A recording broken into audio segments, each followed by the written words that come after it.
You absolutely can drink alcohol and still lose weight. In fact, if you enjoy a cocktail or two, I actually encourage it because the longer you go without something, especially food or drinking, something like that, the longer that you go, the more and more that you're actually going to want it. And this 100% applies to drinking, and especially kind of that time and that social interaction that you're having with friends, probably that time that we've all been missing with the quarantine and the pandemic. And to be honest, I kind of always wondered about this too for a really long time, because I'm sure you have heard so many times like Chris Pratt got into shape, he just cut out alcohol. Or, if you start X program for fitness or weight loss, like you can't touch alcohol, right? So was there some type of like negative, poisonous thing that alcohol did to gain body fat? Look, it's not true at all, and I want to cover that right now. Because, you were probably like me. I actually like that, a little bit of time, kind of loosen up, especially after a long and stressful week. And like I said before, that social interaction with friends and family is awesome too.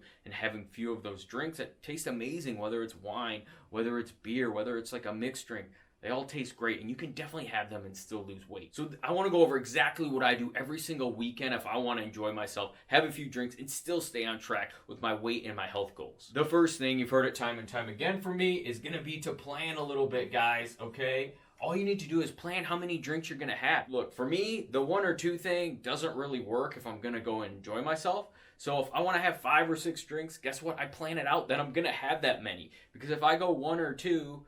and then, it's going to pour over into 5 or 6. It kind of blows my whole day up. So really, if you want to have that many, just plan it out, and you got to make subtractions otherwhere in your diet and kind of what you're eating throughout the day, and you're going to be right on track. The next thing is going to be to eat, right? We all know about, once you start drinking, you make bad decisions, you get hungry too. And a lot of times it's because you didn't eat beforehand, you didn't eat the right types of foods.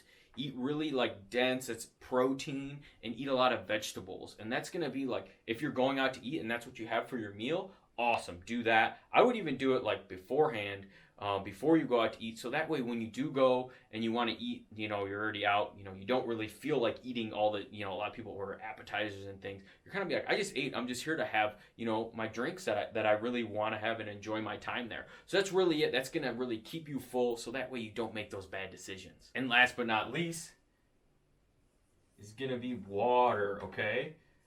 So this is going to be a little different than, the water before and after a meal like I talk about. This is really going to be after each drink, you want to have a whole glass of water.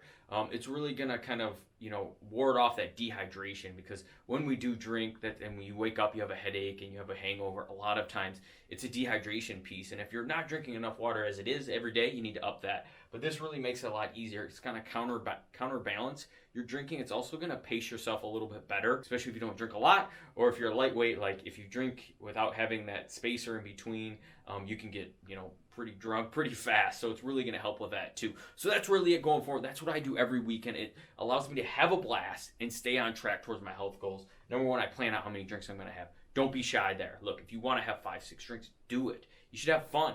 As long as you set up the rest of your day accordingly, you're going to be good.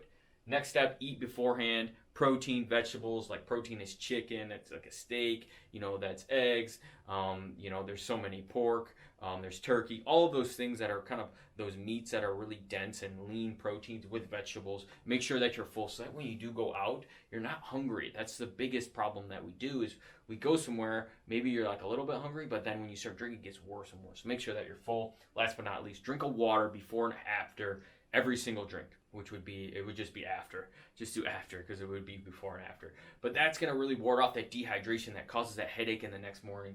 Because a big thing for me with drinking that I don't like is the next day where I feel so unproductive. So that's really going to help with that. So that's it. And I'd love to know which one of those tips was your favorite and which one you're going to start using today. Talk to you soon.